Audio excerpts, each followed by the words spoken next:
say William Shakespeare, you probably think playwright. But what if I said William Shakespeare, actor?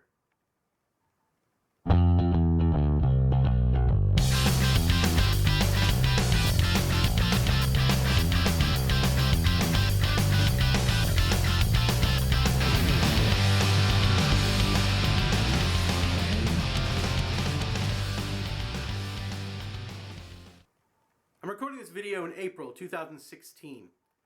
This is the 400th year anniversary of William Shakespeare's death. He died in April 1616.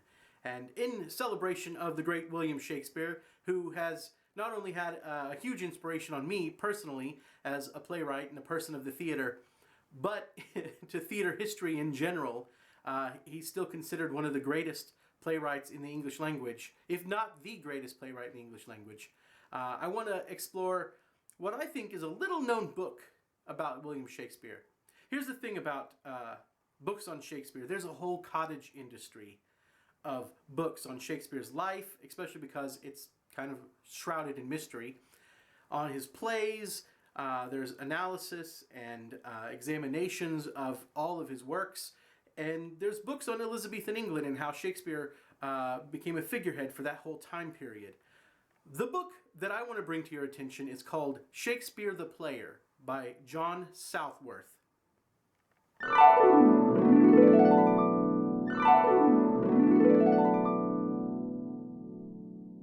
The writer of this book is named John Southworth, and he is primarily an actor and a director, and he's familiar with all of William Shakespeare's plays, and he is an amateur historian, so he comes from the point of view of a man of the theater when he discusses William Shakespeare. And his hypothesis is that William Shakespeare, during his lifetime, was better known as an actor in the Lord Chamberlain's Men and the King's Men than he ever was as a playwright in his own life. It is only through the hindsight of history that we think of William Shakespeare primarily and almost exclusively as a playwright, one of the greatest playwrights in the English language. But he comes at the point of view that Shakespeare is an actor. So we'll go with that. The first thing that John Southworth proposes is that William Shakespeare did not have any lost years. If you're familiar with William Shakespeare's life, there's this point in his life when he kind of drops off the historical map. It is hypothesized that this is the point that William Shakespeare learned about his vocation, his time in the theater. John Southworth agrees with this, but then backs it up with circumstantial evidence. He says that William Shakespeare fell in with a group called the Worcester's Men.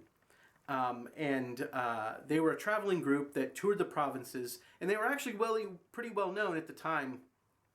During Elizabethan England times, they were the third company to be given a license to perform in London later on, after the Lord Chamberlain's Men, the Admiral's Men, and then the Worcester's Men. Also in this group of the Worcester's Men, the guy that was kind of sponsoring the group was the Earl of Worcester.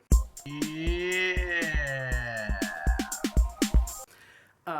Was a young actor named Ned Allen, Edward Ned Allen.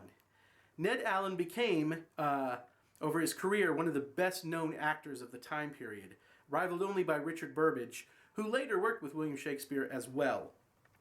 Ned Allen was a little bit younger than William Shakespeare, but more experienced in the theater, and Southworth hypothesizes that William Shakespeare joined up with the Worcester's Men and did a proper apprenticeship for 7 years and learned to act and watched Ned Allen, and the plays that they did were a lot of Christopher Marlowe's early plays, which had a big influence on William Shakespeare as a young writer and especially as an actor.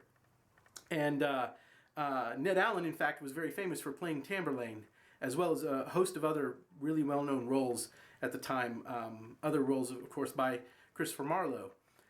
So, fact number one, or point number one, there's no such thing as lost years for William Shakespeare. Those are his apprenticeship years, and he apprenticed with the Worcester's Men and traveled around England outside of London until he eventually ended up in London in around the mid-1580s.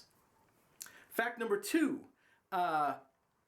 William Shakespeare was considered by his contemporaries mostly an actor during his lifetime, and that he became a shareholder in the Lord Chamberlain's Men. He also did the duties of a director as well. And Southworth kind of proposes that William Shakespeare kind of rolled all of his positions together. Instead of delineating, I am a playwright, I am an actor, I am a producer, I am a director, even though there was no word for directing at the time. He says, no, he just thought of himself as a worker in the theater, and all of those things kind of went hand in hand.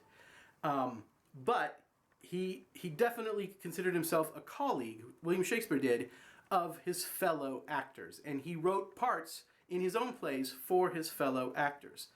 So that's point number 2. Point number 3, Shakespeare never retired. Southworth, the author of this book, proposes that he never stopped performing. He performed all the way up, right up to the months before his death. Even though he stopped writing plays, in the early 16 teens, he didn't keep writing up until the end. And in fact, at the end, he kind of passed the torch to younger writers.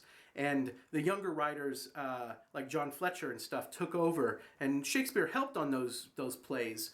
But he stopped just the grind of producing so many plays himself and kind of eased back. And Southworth proposes that he eased back and became more and more an actor in the company. And the most important thing about the book is that John Southworth goes through Shakespeare's plays and hypothesizes what specific parts Shakespeare played in those plays. And Shakespeare took on very interesting characters in his own plays in particular. Everybody knows that William Shakespeare played Hamlet Sr., the ghost of Hamlet, of Hamlet's dad in the play Hamlet. But Southworth proposes that he also played other roles, like Iago, like Duke Theseus, Duke of Athens, Theseus in Midsummer Night's Dream. And later, at the end of his career in Two Noble Kinsmen, he returned to play the role of Theseus, Duke of Athens, once again. He played the friar in Romeo and Juliet. He played Cardinal Wolsey in Henry VIII. What all of these kind of roles share, what they have in common, is that the character has sort of a status, a higher status of the other characters in the play. So if you're a duke, you kind of stand out, or if you're Hamlet Sr., you kind of stand out, or they pull focus. So like Iago comes off to the other characters like a regular guy, but to the audience, he's the one pulling the strings. Hopefully that doesn't spoil the play for you, for Othello. These parts are also detached from the main action of the play. So William Shakespeare would come on, play the part, and then be able to step back for the bulk of the action of the play so that he could supervise the other actors working in the production. The characters were visible on stage a lot of the time, but they didn't have a whole bunch of lines to have to memorize. And most importantly, they kind of had, besides kind of a high status, they were authoritarian. They were in control kind of the other characters in the play.